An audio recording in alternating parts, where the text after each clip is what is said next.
Muito bem, então vamos começar. Aí na aula eu passei para vocês dois arquivos, né? Eu vou usar aqui o Google Colab, vou mostrar como que você vai fazer o upload desses arquivos aqui nesse ambiente. Se você quiser usar o ambiente do Jupyter, basta você caminhar lá no PowerShell ou então no seu terminal ou no prompt de comandos, caminha até a pasta e aciona o Jupyter Notebook, tá? Aqui no colaboratório do Google, você vai fazer o download aí dos dois arquivos, né? Ou do arquivo do notebook que eu passei para vocês, tá? Vou mostrar aqui na minha pasta. Então, eu passei dois arquivos assim, ó, aula1.ipynb e esse aula1.py, certo?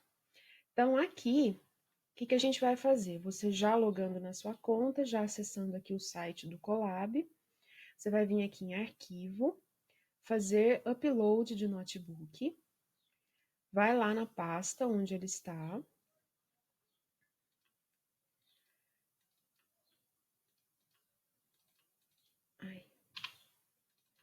Aqui, né? E você vai ver que ele vai reconhecer aqui automaticamente só esses arquivos com essa extensão IPYNB, tá? Seleciona o arquivo que você quer, clica em abrir.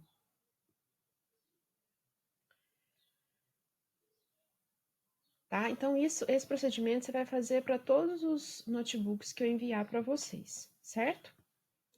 Para acompanhar as aulas. Então, vamos começar. Nessa aula aqui, nós vamos ver os comandos de saída, falar um pouquinho sobre variáveis e tipos de dado, comandos de entrada também, e um pouquinho sobre os tipos de dado e a conversão de tipos, tá? Bom, vamos lá. Primeira coisa, uma das principais características do Python, como a gente já falou no vídeo anterior aí, que é um pouco mais de ausência de caracteres especiais. Lembra do ponto e vírgula do C++? Então, aqui não tem ponto e vírgula, tá? Então, todo comando, ó, isso aqui é um comando do Python, certo? Isso aqui é o nosso cout do Python, né? Mas todo comando não tem ponto e vírgula de finalização, tá? Então, o comando print é o comando para escrever algo na tela, na saída padrão, tá bom? Então, aqui, como que você vai utilizar o Colab aqui, ó? Você vai, aqui eu já mostrei para vocês, isso aqui é um bloco de comentário ou de seção, de título, né? Então ele não é executável, mas esse aqui é executável. Você reconhece por esse playzinho que aparece aqui, tá vendo? Então ou você clica aqui no playzinho, ou então você dá Ctrl Enter, e aí ele já executa. O primeiro geralmente demora um pouquinho porque ele fica conectando aqui, ó, tá vendo? À direita. Então, está conectado e agora ele executou. O que esse comando executou? Olha, ele fez um alô mundo, pulou uma linha, então o /n também é quebra de linha para nós. Pulou um espacinho, né? E escreveu nossa primeira aula de Python, né? Então tá aqui, ó, saída, alô mundo, quebrou a linha, pulou um espacinho e escreveu. Por padrão, o print já quebra uma linha, tá? Por padrão. Então, aqui nessa saída final aqui, ó, a não ser que eu não digo mais nada para ele, ele já quebrou uma linha. Como que a gente sabe qual que é o funcionamento completo de uma função em Python? A gente usa o help, que é esse próximo comando aqui, ó. Então, se você tiver uma dúvida sobre qualquer função, né, ou qualquer entrada de função que você quiser utilizar, você faz um help e coloca aqui dentro, entre parênteses, o nome da função. Vou mostrar aqui para vocês uma saída do help, ó. Então, eu pedi um help do print, da função print. Então, ele me mostrou aqui que o print, por padrão, você, você tem aqui os valores, que podem ser vários valores, infinitos valores aqui, ó, separados todos por vírgula. A gente vai mostrar uma coisa aqui rapidinho depois.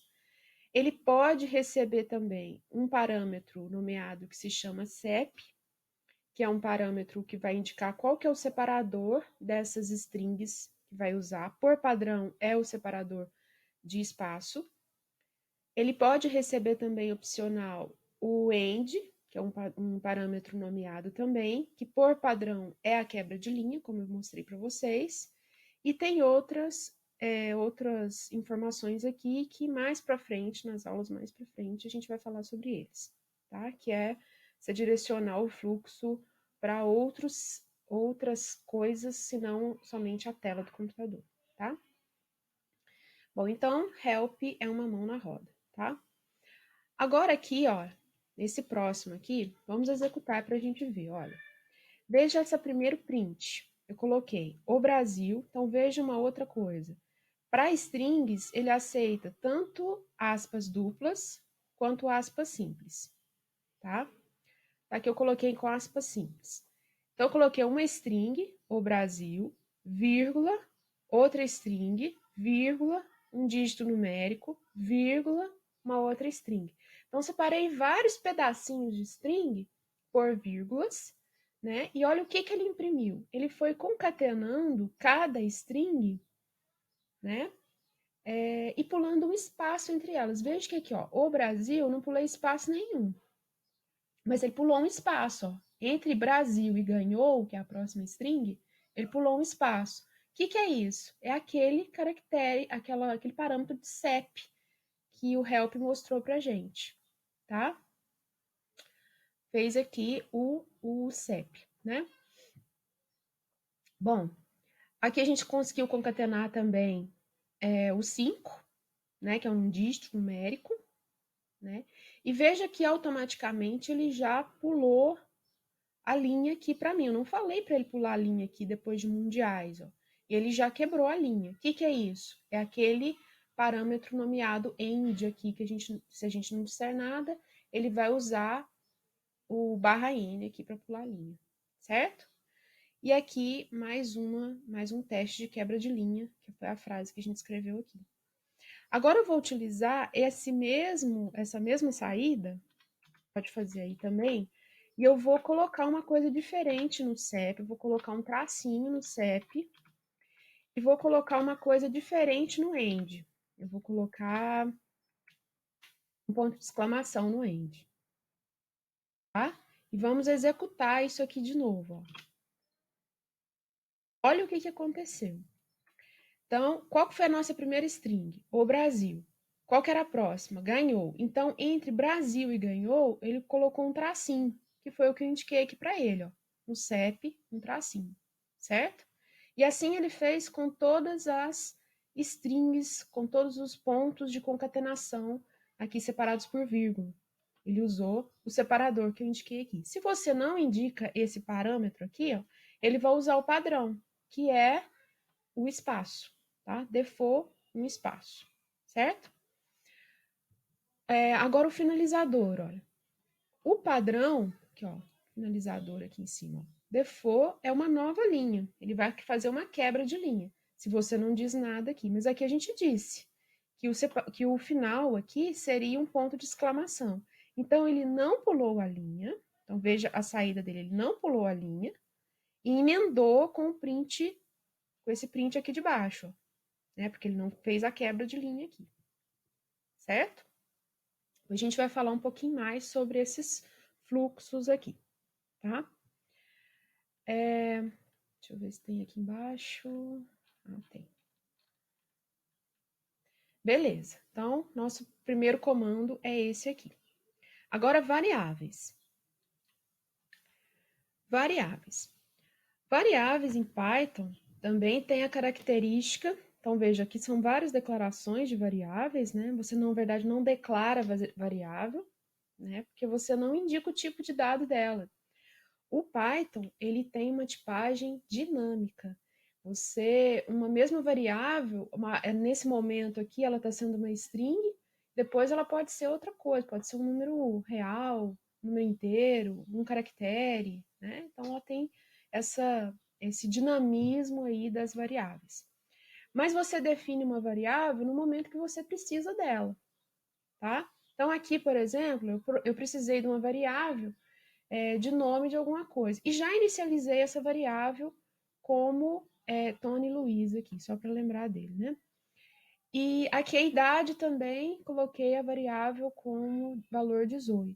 Então, eu vou pegar, vou colocar um separadorzinho aqui. Vamos prestar atenção só nessa saída aqui, ó. Então, olha só o que a gente está fazendo lá no print. Peguei a variável nome, ela vai concatenar com a string Tem, vai concatenar com idade, vai concatenar com a string anos, tá? Então, vou executar essa coisa aqui, só para a gente ver a saída que isso vai ter, olha só. Então, Tony Luiz, que estava o valor da variável nome, string tem, depois ele concatenou com o valor da variável idade, e depois ele concatenou com a string anos, e formou Tony Luiz tem 18 anos, certo? Qual que é o tipo das variáveis? O tipo existe, você só não declara ele, tá? Mas existe um tipo, olha só. Então, ele imprimiu aqui para nós, ó, print type, e entre parênteses o nome da variável que você quer saber o tipo. Então, esse tipo aqui é do tipo inteiro. O nome é da classe string, olha só, str é string, né? E olha só, mostrando para vocês sobre a tipagem que eu falei que ela é dinâmica. Agora eu coloquei que a idade é 17,5. Então, aqui em cima, olha, eu falei, ó, idade, ela é inteiro, certo? Logo em seguida, nós definimos que idade tem o valor 17,5.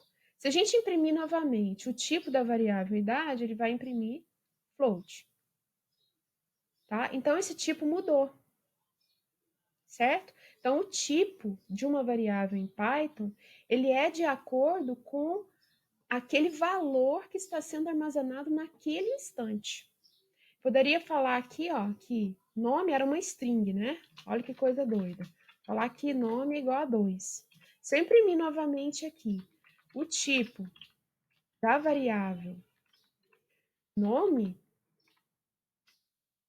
ele era string, passou a ser inteiro, tá? Porque neste momento o nome foi com o valor 2 aqui, que é um número inteiro, tá? Então, a tipagem do Python é dinâmica. Nós temos aqui no Python alguns tipos básicos de dados. Olha só, nós temos os tipos numéricos e os não numéricos. Os numéricos nós podemos agrupar em inteiros, números reais e números complexos, tá? Os números complexos nós vamos usar para indicar a parte imaginária com a letra J minúscula aqui. Depois eu vou falar sobre isso, tá? Os dados não numéricos, os tipos não numéricos, eles são os tipos lógico, né, que é o bool, verdadeiro ou falso, e o tipo de cadeia de caracteres, que é o caso da variável nome ali em cima, que é do tipo string, tá? Por exemplo, Python, José Maria, esse conjunto de dígitos aqui, mas estão circulados aqui por aspas duplas, então isso aqui é uma string. Então, aspas simples ou aspas duplas para string, tá? Muito bem. Então, tipos de dados numéricos, olha só. Tipos de dados numéricos, aqui eu coloquei aqui um X, 35E3. Que coisa é essa? Y, 12E4. Z, menos 87,7 E menos 2. K, 2,5E100. E aí nós vamos imprimir essas variáveis todas, né? E depois vamos fazer algumas outras mudanças. Então, vamos lá, ó. O x 35E3 é o mesmo que 35 vezes 10 elevado a 3, tá? Então, 35.000. 12E4 é o mesmo que 12 vezes 10 elevado a quarta, 120.000. Z menos 87,7 E menos 2 é o mesmo que menos 87,7 vezes 10 elevado a menos 2, que dá esse número aqui, certo? Aqui no caso, 2,5 elevado a 100 dá um número muito grande, então ele manteve a notação dessa forma do E aqui. Entenda que esse E mais aqui significa 10 elevado àquele número, tá?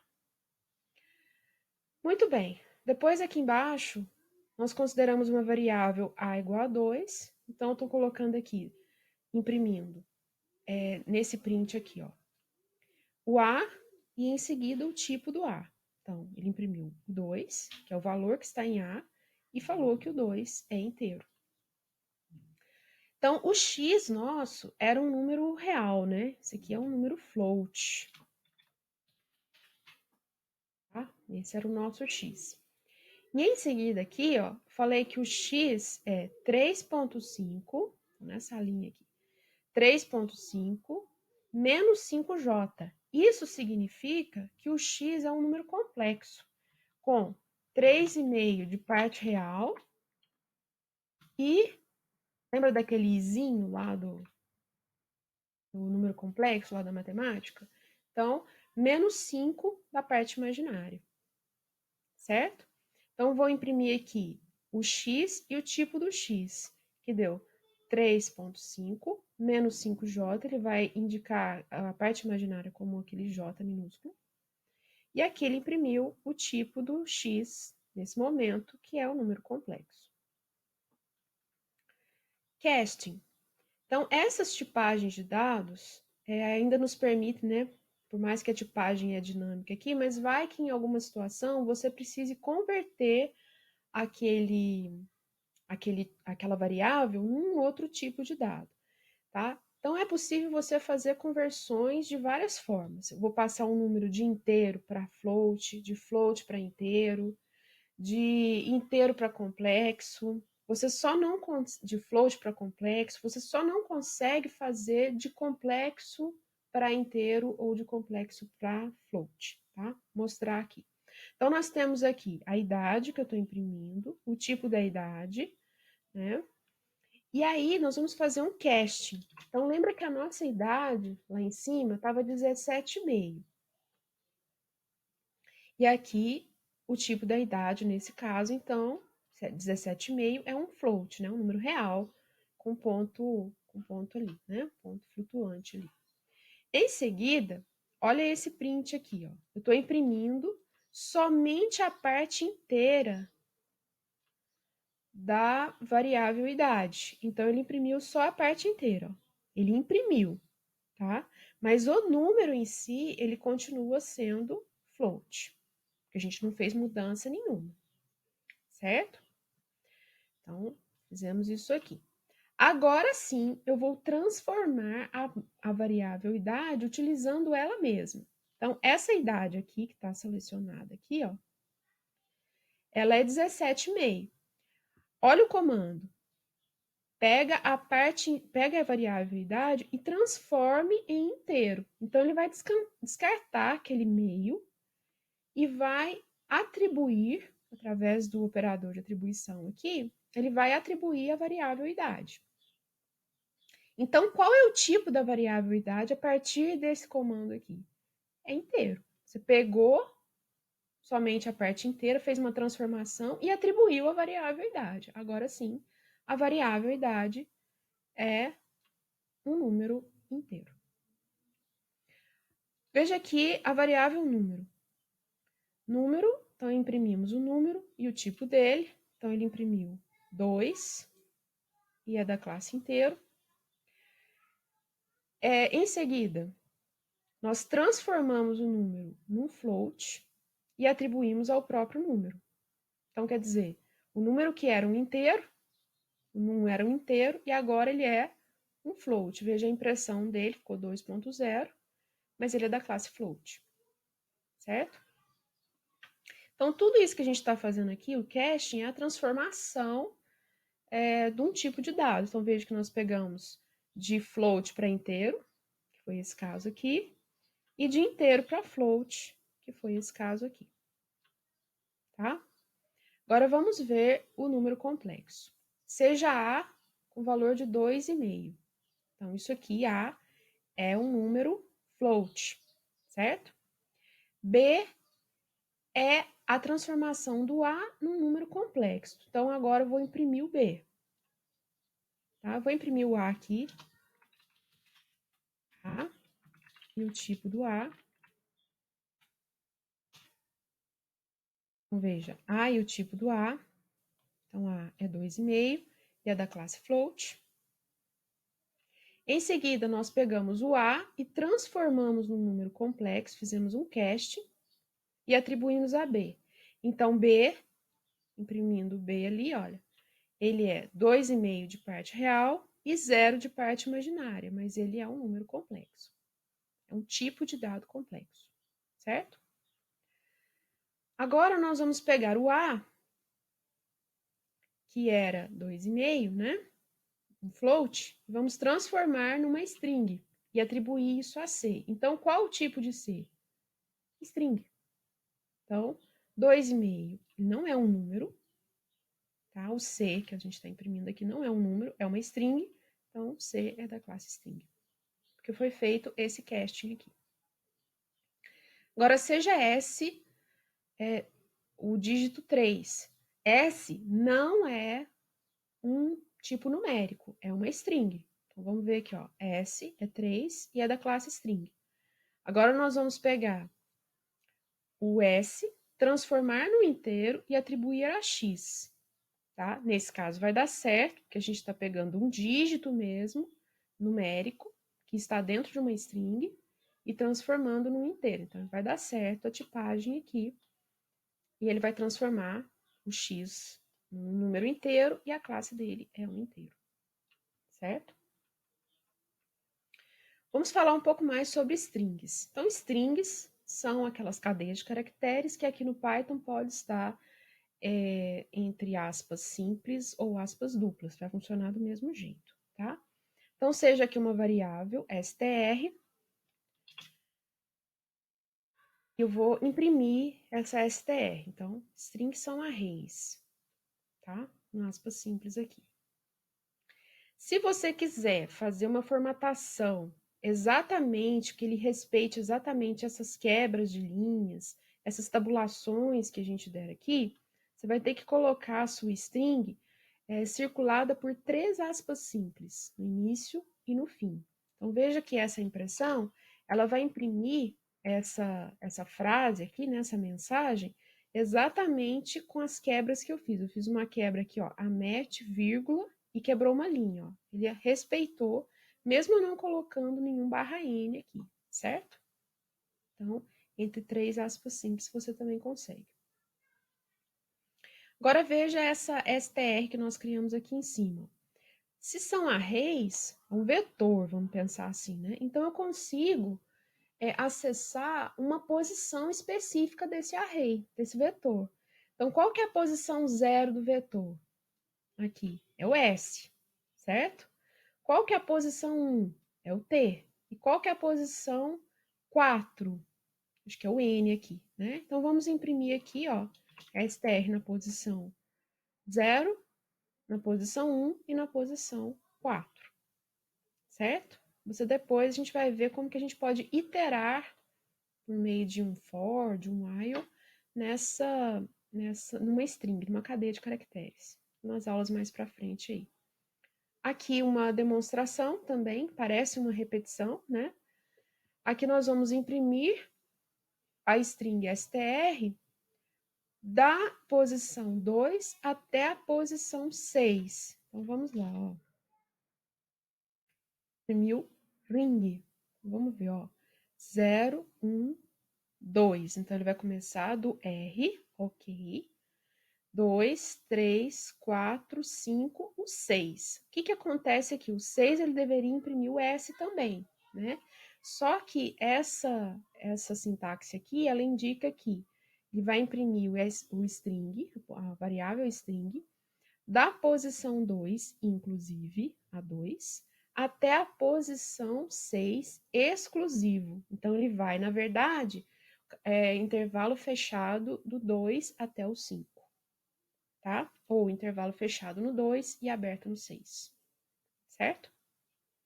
Algumas funções de string que podem ser úteis. Lower transforma tudo em letra minúscula. Upper transforma tudo em letra maiúscula. Aqui nós temos uma outra função de string que se chama strip. Veja essa string aqui, ó. Ela começa com um espacinho aqui, isso aqui você tem um espaço aqui, certo? E tem um espaço aqui no final, certo? Aqui eu estou imprimindo a string, então você vai ver esse espaço, porque o caractere vazio é um caractere. Então, você está vendo um caractere aqui. Deixa eu pegar aqui. Ó, você está vendo um caractere vazio aqui, espaço, e um caractere de espaço aqui no final também. A função strip, ela corta esses espaços vazios no início e no fim. Isso é muito utilizado, então aqui, ó, ficou uma string justinha, sem espaço no início e no fim. Isso é muito usado quando a gente vai fazer leitura de arquivos CSV ou arquivos de dados. A gente usa bastante esse strip, certo? Agora aqui algumas formatações. Então, suponha que eu tenha aqui a idade 18, nome Tony Luiz. Eu vou imprimir a seguinte frase. Nome, concatenado com tem, concatenado com idade, concatenado com anos. Então, você pode tanto formatar a sua saída utilizando essas variáveis e strings fixas separadas por vírgula, assim, como você também pode usar esse tipo de artifício aqui, que lembra muito aquele printf do C. Lembra que a gente tinha que colocar qual que eram as variáveis que você tinha que imprimir, você colocava %d, %f, né, de acordo com o tipo de dado que você tinha? Então, aqui é mais ou menos isso, olha. No lugar onde vai entrar o valor de uma variável, vou colocar um abre e fecha chaves. E aqui também, ó. Então, aqui eu vou colocar um valor que vem de uma variável, e aqui também vai colocar um valor que vem de uma variável. Mas qual valor vão ser esses, ó, respectivamente?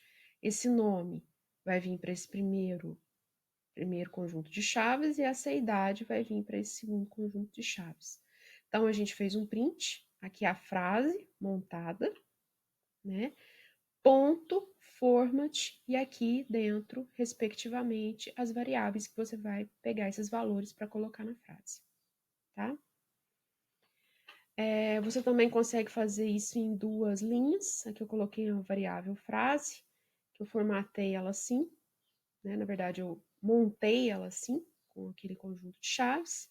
E você pode imprimir formatando, tá? Isso aqui, eu utilizo bastante esse formato aqui para montar consultas de bancos de dados, tá? Em alguns sistemas. Vou mostrar aqui, ó, que funciona, certo?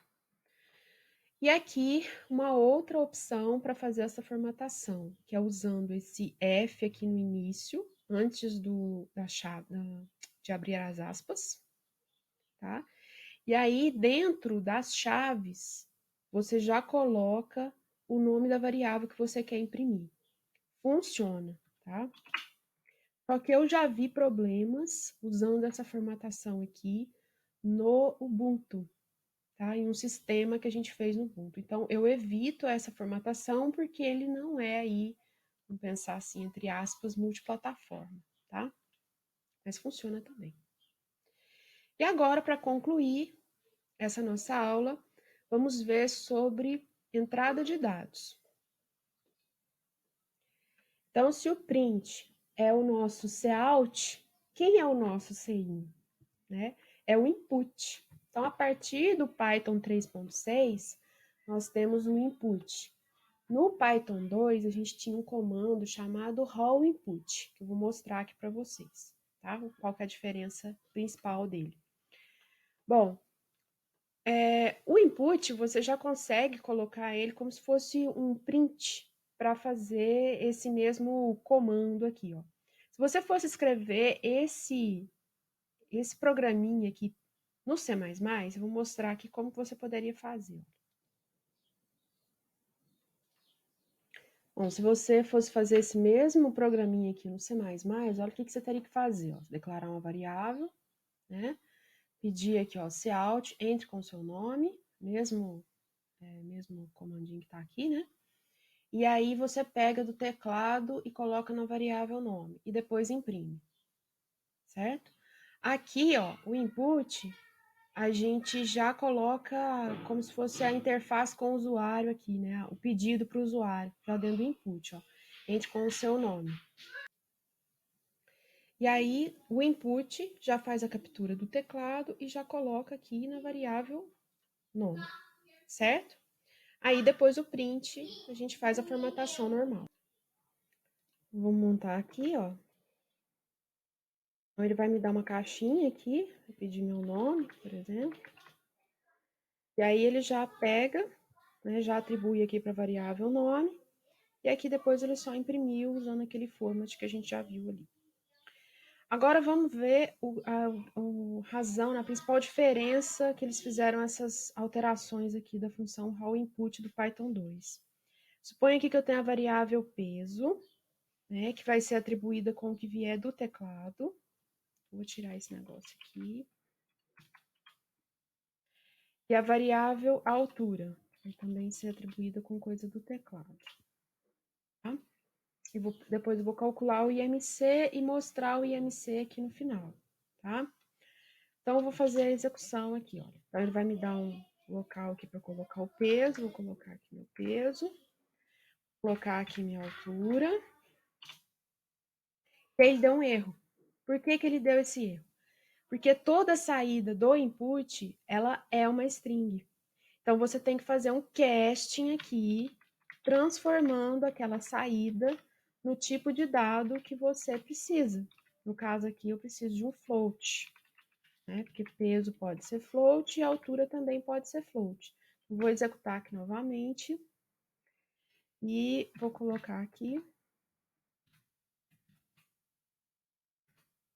E agora sim, ele calculou o IMC corretamente. Essa é a principal diferença lá do raw_input. O raw_input, ele, lá do Python 2, ele fazia essa conversão automática. Ele pensava lá na cabeça dele, ele falava assim, eu acho que essa string aqui, ela pode ser convertida num inteiro. Eu acho que pode ser num float. Ele convertia aqui mais ou menos como ele conseguia fazer essa conversão. E isso era muito ruim, porque você não tinha, você tinha que realmente lembrar de fazer essa conversão aqui durante a programação. Isso poderia fazer algum resultado não muito de acordo ali com o que precisava fazer naquele algoritmo específico, tá? Então, o raw_input, ele fazia a conversão aqui para um tipo de dado que ele já imaginava.